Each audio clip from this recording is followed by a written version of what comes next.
Welcome back. Let's bring you this now. In terms of the Constitution, you can't be forced to take a vaccine. But is it that clear-cut? Can government actually introduce legislation to enforce mandatory inoculations? Let's discuss this even further with human rights lawyer Tanya Calitz, who of course joins us all the way from right here in Johannesburg. Tanya, good to have you. And good morning to you. This is quite an important conversation because there seems to be a lack of clarity as to whether or not, South Africans have to definitely quite mandatorily take this vaccine or not, if government can actually push for that. What do we know so far? So thank you for having me and good morning to you. At this stage, as you would know, there's a steep rise in the infection rate of COVID-19 and especially the death rate as well. And, there's no clear-cut answer at this stage because there's always going to be, a balancing or a weighing up exercise between competing constitutional rights. So, at this stage, any person is well within his or her constitutional right to either reject or accept the vaccination. Yeah, you are a human rights, activist. I mean, you know so much about the laws, a human rights lawyer as well, Tanya, and you know that the Constitution is almost also built on Ubuntu. I am responsible for myself and responsible for you as well and my community and my family.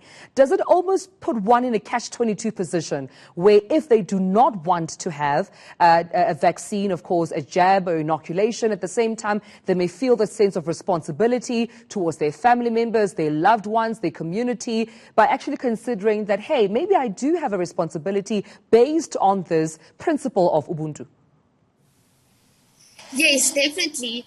And just referring to what I said earlier, there's always this weighing up exercise. You would, for instance, have one group of people who wants to accept the vaccination, and they, for instance, would rely on Section 27 of the Constitution, which says that you've got the right to healthcare services. But on the other hand, you would have another group of people who does not want to get the vaccine, and they would, for instance, rely on, their right to freedom of religion to reject the vaccine. So it does, it's a bit of a grey area, and there's definitely no clear-cut answer, unfortunately. Yeah. So at this stage, we know that, there isn't any legislation by government to make it mandatory for one to take a vaccine. But in a scenario where should government decide that it is mandatory for South Africans take the vaccine, how does it infringe on one's human rights and constitutional rights, just so that we're clear? And can people actually contest it? Yes, so, government cannot force someone to take a vaccine. It would be a clear violation of a number of constitutional rights, such as the right to life, the right to freedom of religion, the right to bodily integrity, and also the right to health care. So there's a number of constitutional rights at play. But as I said, it's not as straightforward and simple as we would have liked it to be.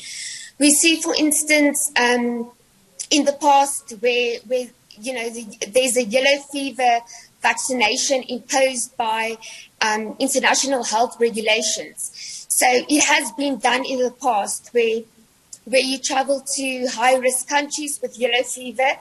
A compulsory yellow fever vaccination is needed. So, also more recently, the Department of Employment and Labour has issued a guidance directive on mandatory COVID-19 vaccinations in the workplace, which permits vaccinations. But in that guidance directive, it's also very clear that,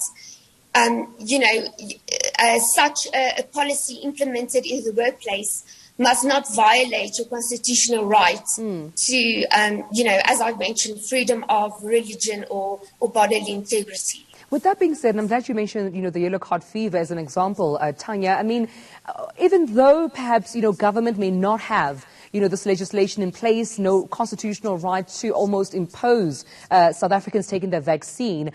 Should South Africans be prepared for other decisions that may affect them in the long run? I mean, if we're looking at, COVID-19 travel passes, which, may be implemented, conversation around maybe in future you may not be able to gain access to what was your normal because you need proof that you are vaccinated.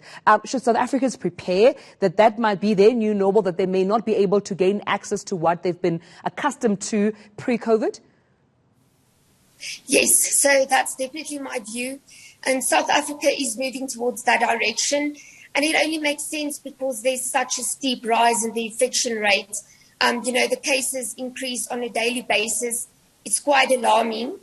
So yes, I've also had some inquiries from people of the public who already saw this discrimination effect, where, if they do not take the vaccine, I've got an example of a lady at an old age home, and she was required to take the vaccine. And, if she didn't accept that, she would have been totally isolated from the other members. So yes, I think we are definitely moving in that direction.